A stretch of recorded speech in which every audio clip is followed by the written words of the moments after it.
Knee pain as के साथ साथ बढ़ जाता है। अब हर एज के इंसान को नी पेन हो रहा है, आपकी एज में भी हो रहा है, आपकी एज में भी हो रहा है, बड़ा कॉमन है। सो जब तक हम ये समझे नहीं कि घुटना दर्द चालू किया हुआ हम ठीक कभी कर ही नहीं सकते। चालू इसलिए हुआ, सिर्फ एक ही रीजन है कि हमने वो एक्सरसाइजेज नहीं करी जो हमें करनी चाहिए थी। वो ऐसा क्यों हुआ? क्योंकि हमें किसी ने सिखाई नहीं कि वो एक्सरसाइजेज कौन सी होती है। वो एक्सरसाइजेज सिर्फ और सिर्फ स्पोर्ट्स फिजियोथेरेपिस्ट ही सिखा सकता है। सो जैसे आपका जब हम एक्सरे लेते हैं घुटने दर्द वाले लोगों का, तो मुझे क्या दिखाई देता है एक्सरे के अंदर? एक्सरे के दिखाई देती है हड्डी। तो ये मेरा घुटना है, फीमर, ये टिबिया, दो हड्डियां हैं, ये फीमर और टिबिया दो हड्डियां हैं। इसके ऊपर हमारे रबर की कवरिंग है, कार्टिलेज। ये कार्टिलेज दिखाई नहीं दे रहा, ये बीच मेनिस्कस भी दिखाई नहीं दे रहा मुझे एक्सरे में, ये सब एमआरआई में दिखाई देता है। सो मेरे दोनों हड्डियों में जो गैप दिखाई देता है, उस गैप में क्या होता है? फीमर का कार्टिलेज, मेनिस्कस और टिबिया कार्ट। अब जैसे उम्र बढ़ती है ये घिसता रहता है, गाड़ी का टायर चलता रहता है, तो ये गैप कम होता रहता है। तो पूरा घुटना खराब हो गया तो ये चीज कार्टिलेज देख रहे हैं आप, ये अच्छा कार्टिलेज है, ये फीमर का बढ़िया कार्टिलेज, ये टिबिया का बढ़िया कार्टिलेज, ये तीनों ही चीज हमें दिखाई नहीं देती है एक्सरे पे से। ये तीनों हमारे गैप बनाते हैं। कई बार क्या होता है, ऐसा खड्डा हो जाता है, इसमें घुटने में दर्द तो हो रहा होता है और गैप भी मेंटेन रहता है क्योंकि ये खड्डा है, बाकी तो मोटा ही है ना कार्टिलेज। ओल्ड एज में क्या होता है, ये पूरा घिस जाता है, पूरा ही खराब हो गया, पूरा ही घिस गया, सो गैप कम हो गया। तो आपके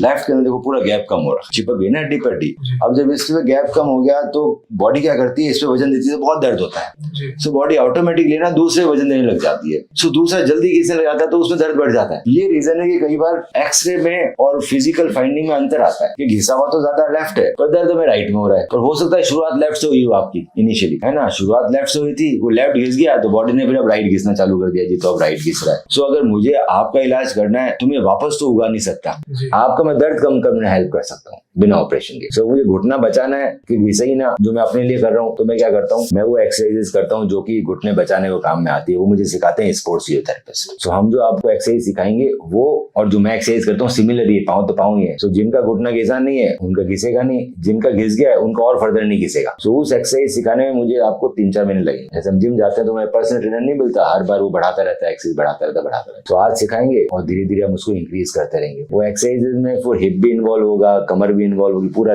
लेग दोनों इन्वॉल्व होगी, सिर्फ घुटने के अराउंड मसल्स इन्वॉल्व नहीं होगी। उससे क्या होगा कि आपको कम से कम 70% तक आराम मिल जाएगा, गारंटेड। अगर आप ढंग से एक्सरसाइज करें 70% मिल जाएगा, कोई डाउट ही नहीं। पर हाँ 4-5 महीने लगे उस स्ट्रेंथ को बिल्डअप करने में। फिर वो एक्सरसाइज अब लाइफ लॉन्ग कंटिन्यू रखिए, वॉकिंग करना ये वो सब चालू रखिए।